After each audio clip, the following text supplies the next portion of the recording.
Good morning and welcome back. I posted a video a while back, a short clip of my EasyScribe on my ShopSabre, and I had a few questions asking how I got it to work on the ShopSabre. So that's what this video is about. I'm going to go through how I use the Hypertherm Easy Scribe on my ShopSabre CNC. So first things first, we gotta swap out the nozzles, or swap out the nozzle for the EasyScribe.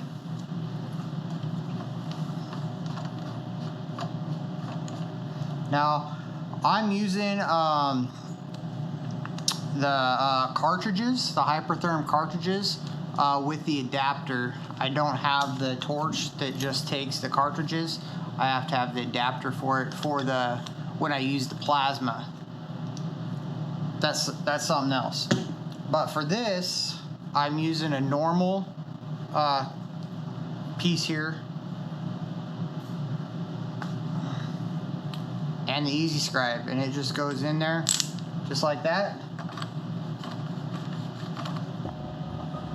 Screws on just like the normal consumables, not the Smart Sync consumables, but the regular consumables. And that's all it is. It just goes in there like that. Do not hook up the THC wire. Just put it in like that. Now I'll go over to the computer and go through the programming of what we got to do for that. So this is assuming that you already have your cut file done. It's a normal, you do it as a normal cut file, a normal G code, normal .tap file. I already have one loaded up, and we're going to go through the process of doing this. Now, I use SheetCam for my programming. I use SheetCam I use SheetCam to write my G code. I have not done this process with InRoute or ProNest, but I'm sure it would work. I'm sure it's the same thing, because you put all these programs put out a G code, and then you bring it in the computer out here for WinCNC, and then WinCNC is where you go in to modify it for the scribe. So when you write your G code, write it for a normal cut file. Don't write it for a scribe file. Like in InRoute, you can do the scribe option. Don't do that. Do it as a normal cut file, like you're going to cut it with the plasma table, with the plasma cutter. Now over to here. So just like before, we're going to set our XY 0. So I'm going to do that right now.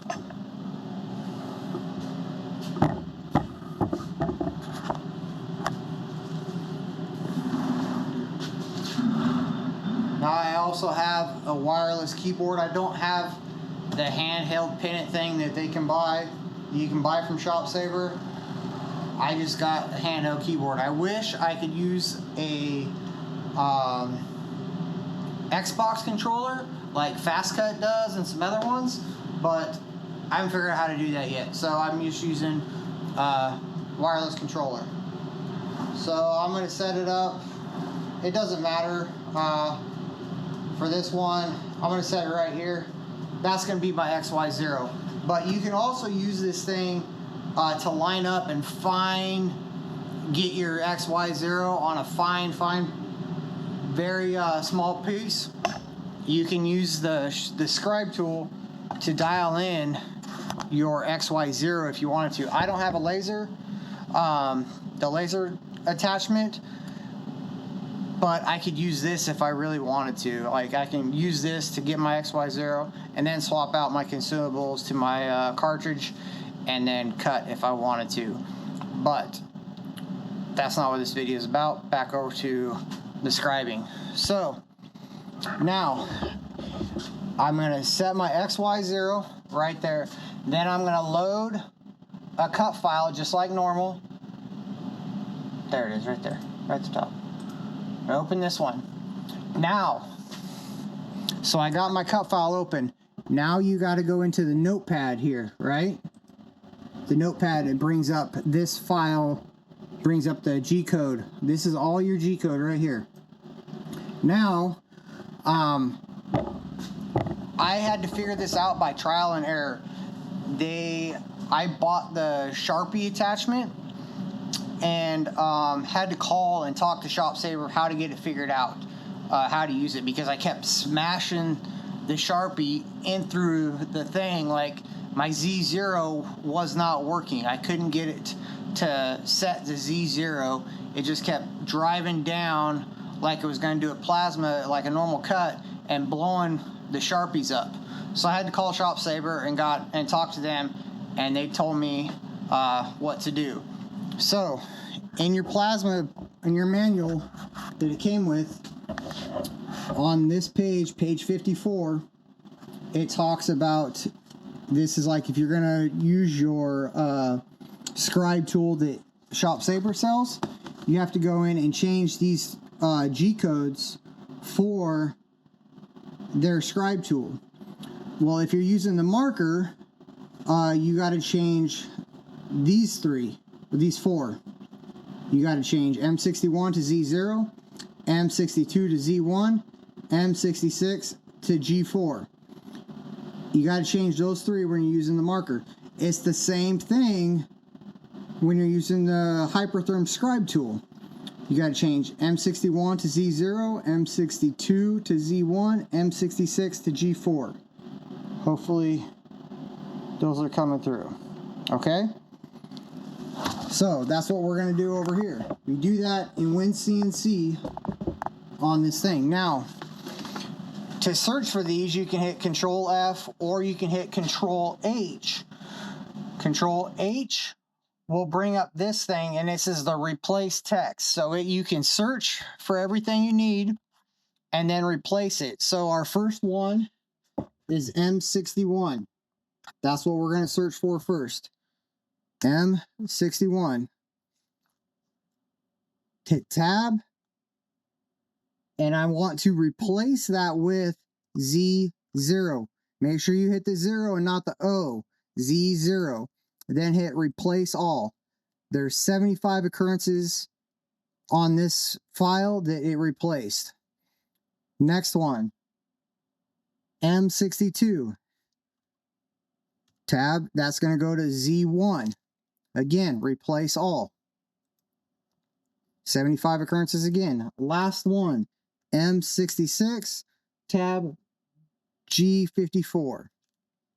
Replace all. There's no M66 codes in here, so it did not find any. All right. Then you close that out. Hit save. Close this. Now, the last step before we hit go is we got to set our Z0. You cannot forget to set your Z0. If you forget to set your Z0, then it's not going to work. So, when you come over here, come back over to the machine, set your Z0 here. Let me lower you down.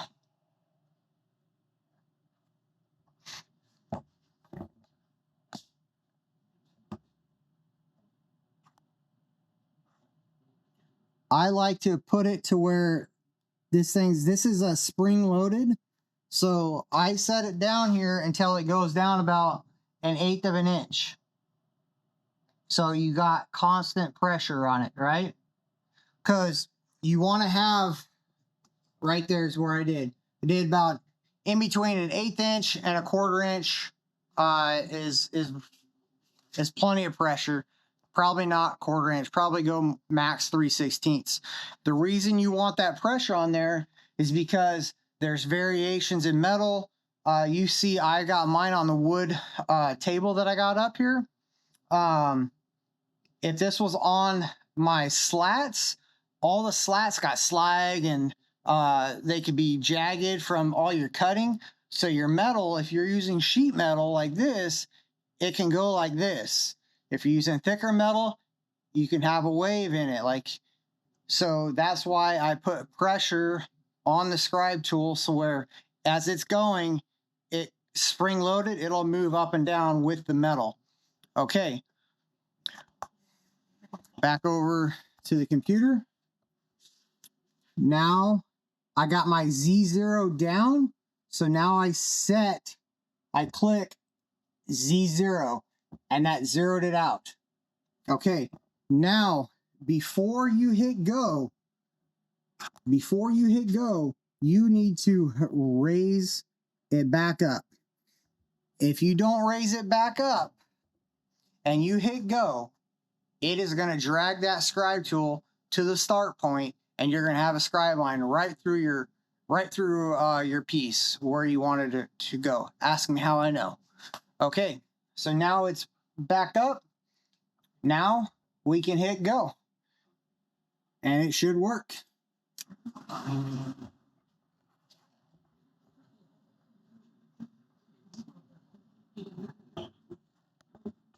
And like I said, it does a really nice job. This is really fine, really fine.